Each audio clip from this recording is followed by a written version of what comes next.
Shalom, Bapak Ibu dan saudara-saudariku sekalian. Apa kabar bagi kita semua? Semoga damai sejahtera dan sukacita tetap ada dalam hati kita. Tiba saatnya kita akan mendengarkan firman Tuhan, dan untuk firman-Nya mari kita mohon kekuatan. Kiranya Roh Kudus Tuhan mengajari kita. Kita berdoa. Kami bersyukur ya Tuhan atas kasih, berkat, dan perlindungan Tuhan. Atas kesempatan yang Tuhan berikan kepada kami, untuk kami boleh mendengarkan firman-Mu pada saat ini. Kuasai hati dan pikiran kami dengan kuat kuasa Roh Kudus Tuhan, supaya kami boleh mendengar, mengerti, dan dengan sukacita melakukannya dalam hidup kami. Di dalam nama Yesus kami berdoa. Amin. Bapak, Ibu, dan saudara-saudariku sekalian, firman Tuhan yang menjadi bahan renungan kita hari ini terambil dari kitab Matius 26 ayat 48 sampai 49, demikian bunyinya. Orang yang menyerahkan Dia telah memberitahukan tanda ini kepada mereka. Orang yang akan kucium, itulah Dia, tangkaplah Dia. Dan segera ia maju dan mendapatkan Yesus dan berkata, "Salam Rabi," lalu mencium Dia. Saudaraku yang dikasihi oleh Tuhan, sering sekali di dalam kehidupan kita, lain yang kelihatan, lain yang ada di dalam hati manusia. Demikian halnya yang terjadi di dalam peristiwa ketika Yudas menyerahkan Yesus kepada para imam-imam. Judas menjumpai imam-imam dan bertanya, "Apa yang kau berikan kepadaku jikalau aku menyerahkan dia kepadamu?" Maka mereka memberikan perak. Kemudian pada saat ini sesuai dengan apa yang kita baca, sesudah Yesus menjelang ditangkap, maka dia menjumpai Yesus. Yudas datang dan memberitahu kepada para imam-imam, "Jikalau siapa yang kucium, itulah dia, tangkaplah dia." Kemudian dia maju dan dia katakan kepada Yesus, "Salam Rabi." Sesudah itu Yudas mencium Yesus. Saudaraku yang dikasihi oleh Tuhan, apa yang dilakukan oleh Yudas sebelumnya juga sudah diberitahukan oleh Yesus bahwa salah seorang di antara kamu akan menyerahkan aku. Tapi pada saat itu dengan entengnya dia mengatakan, "Bukan saya." Dan dia tenang saja dan dia tidak waspada. Sehingga memang ketika itu menjadi kenyataan, dia jalani saja dan dia tidak mawas diri.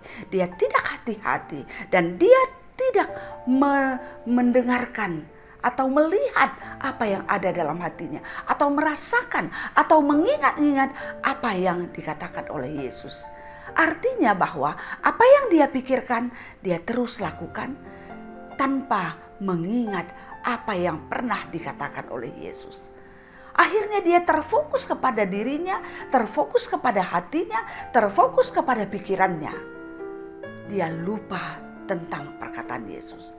Sehingga dia jumpai Yesus, dia cium Yesus. Walau pada saat itu boleh dikatakan ciuman itu adalah ciuman maut. Maka mulai pada saat itu imam-imam menangkap Yesus melalui prajurit-prajurit yang sudah ditentukan. Saudaraku yang dikasihi oleh Tuhan, apa yang penting bagi kita melalui firman ini? Setiap saat, setiap waktu kita harus mawas diri. Sering sekali tanpa mawas diri kita akan mengikuti suara hati kita. Kita akan mengikuti keinginan daging kita. Kita akan mengikuti apa yang kita mau. Maka semua hal-hal yang jahat terkadang kita tidak mampu melawannya. Bahkan kalau kita tidak memikirkannya, maka apa yang kita pikirkan, sekalipun itu kejahatan, maka kita akan terus melakukannya. Dan untuk itu apa yang penting dalam hidup kita? Kita harus ingat Tuhan. Ketika ada keinginan hati yang jahat, ketika ada kehendak hati yang jahat, maka yang penting bagi kita adalah mengingat Tuhan, mengingat firman-Nya, maka itu akan bisa mengubah hati ini. Tapi kalau tidak, maka kita akan meneruskannya. Kadang-kadang apa yang kita lakukan, untuk menyampaikan apa yang kita inginkan tadi, bisa saja kita melakukan seolah-olah kebaikan. Seperti apa yang dilakukan oleh Yudas. Dia mencium, ternyata ciumannya itu adalah ciuman maut. Karena melalui ciumannya itu, Yesus ditangkap sampai pada akhirnya Yesus menderita dan disalibkan di Bukit Golgota. Dalam hidup kita juga bisa saja demikian. Oleh karena itu, hati-hati senyuman. Kadang-kadang senyuman kita juga ada senyuman sinis, senyuman yang menyindir, senyuman yang melecehkan, dan sebagainya. Dan juga hati-hati dengan kelembutan. Bisa saja dengan kelembutan kita mengatakan seseorang dengan fitnah. Dengan kelembutan kita bisa menyakiti orang lain. Dengan kata-kata lembut bisa kita menghancurkan hidup orang lain. Karena dengan kelembutan banyak orang terperdaya. Banyak orang terkecoh. Dengan kelembutan banyak orang salah sangka atau salah duga. Oleh karena itu saudaraku yang dikasihi oleh Tuhan, marilah di dalam kehidupan kita nyatakanlah. Jangan yang lain di hati, lain yang diucap. Lain yang dipikir, lain yang dilakukan. Tapi lakukanlah setiap kebaikan. Dan ingatlah firman Tuhan yang mengingatkan kita selalu untuk setia dan patuh kepadanya. Hati-hati. Di dalam kehidupan kita sering sekali kebohongan dan kemunafikan. Dan ingatlah Tuhan, ketika kita terjebak oleh kebohongan dan kemunafikan, ingat Tuhan, ingat janjinya. Baik itu terjebak dari orang lain, begitu juga kita sendiri bisa terjebak untuk melakukan hal itu. Kita katakan yang baik padahal hati kita yang jahat. Atau kita dengar yang baik padahal hatinya jahat. Maka untuk mengatasi hal ini, untuk mengantisipasi hal ini, perlu kita selalu mengingat firman Tuhan. Lakukan kehendaknya dan patuhilah kehendak Tuhan. Maka kita akan berjalan di jalan yang dikehendaki Tuhan. Damai sejahtera menjadi milik kita. Dan kita semakin mampu menjadi berkat bagi sesama kita. Amin. Kita berdoa. Terima kasih Tuhan atas firman yang sudah kami dengarkan. Berkati firman ini, ajar kami ya Tuhan, agar kami mampu untuk bisa hidup dengan tulus. Bukan dengan kemunafikan, bukan dengan kepura-puraan. Dan ajar kami juga untuk tidak terjebak dalam kelemah lembutan orang yang ada di sekeliling kami. Tapi kami boleh tetap mawas diri, mengingat firman Tuhan, melihat kasih Tuhan dalam hidup kami, sehingga kami selalu menyerahkan seluruh hidup kami ke dalam tangan-Mu. Terima kasih ya Tuhan, firman-Mu yang menjadi pegangan kami, yang akan menuntun setiap langkah hidup kami. Pada saat ini juga kami berdoa, berkati kami dalam seluruh perjalanan hidup kami.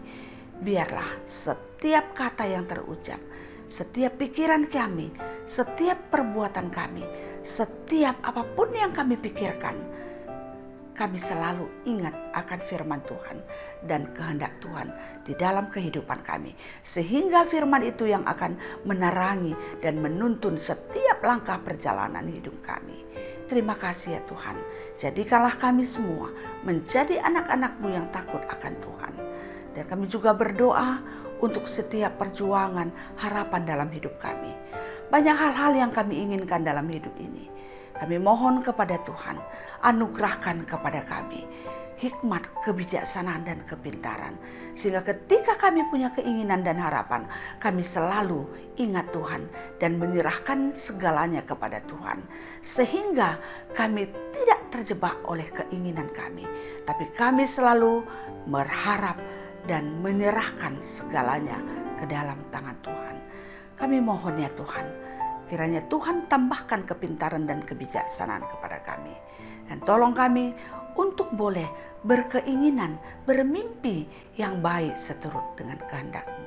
Dan kami juga berdoa untuk seluruh orang-orang yang kami kasihi, orang-orang yang mengasihi kami pada saat ini, dimanapun mereka berada. Tuhan berkati, mereka juga boleh merasakan bagaimana besarnya kasih Tuhan dan mereka selalu mengingat Tuhan. Kami juga berdoa untuk setiap orang yang mengalami sakit penyakit pada saat ini ya Tuhan. Dimanapun dia berada, Tuhan berkati, Tuhan sembuhkan, Tuhan jamah tubuhnya. Terkhusus kami berdoa untuk Bapak Artinia, Ibu Erlindawati yang sekarang dalam proses pemulihan kesehatannya akibat stroke. Tuhan berkati, Tuhan fungsikan kembali saraf-saraf atau otot-ototnya yang lemah. Semoga dalam waktu yang Tuhan tentukan, mereka mendapatkan kesehatan yang sempurna. Dan juga kami berdoa untuk Biring Jesaya yang pada saat ini sakit. Tuhan jamah tubuhnya, Tuhan sembuhkan, Tuhan berkata kepadanya sehingga dia boleh mendapatkan kesehatan yang datangnya dari Tuhan melalui semua tangan-tangan yang mengasihi dia, baik keluarga, tim medis, dan juga obat yang dia pakai. Dan juga kami berdoa untuk Bibi Nandenuel, Tuhan pada saat ini dia juga dalam kondisi untuk melawan virus yang ada dalam tubuhnya.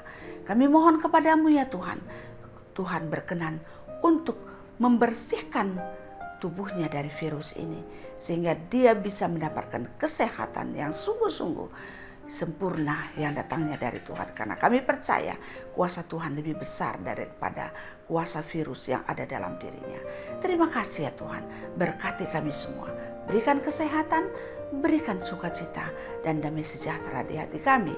Dan juga berkati anak-anak kami, berkati orang tua kami, sehingga mereka juga boleh senantiasa hidup dengan sukacita karena mereka dekat dengan Tuhan. Inilah harapan dan doa kami. Dan kami mohon ampun dalam setiap salah dan dosa kami, sehingga kami layak untuk memohon, layak berdoa, dan layak meminta kepada Tuhan. Di dalam nama Yesus kami berdoa dan bersyukur. Amin. Saudaraku yang dikasihi oleh Tuhan, demikianlah firman yang kita dengarkan pada hari ini. Kiranya damai sejahtera yang datangnya dari Tuhan, yang melampaui segala akal dan pikiran kamu, akan menyertai kamu dari sekarang sampai selama-lamanya. Amin. Salam sehat, tetap semangat. Tuhan memberkati kita semuanya. Terima kasih.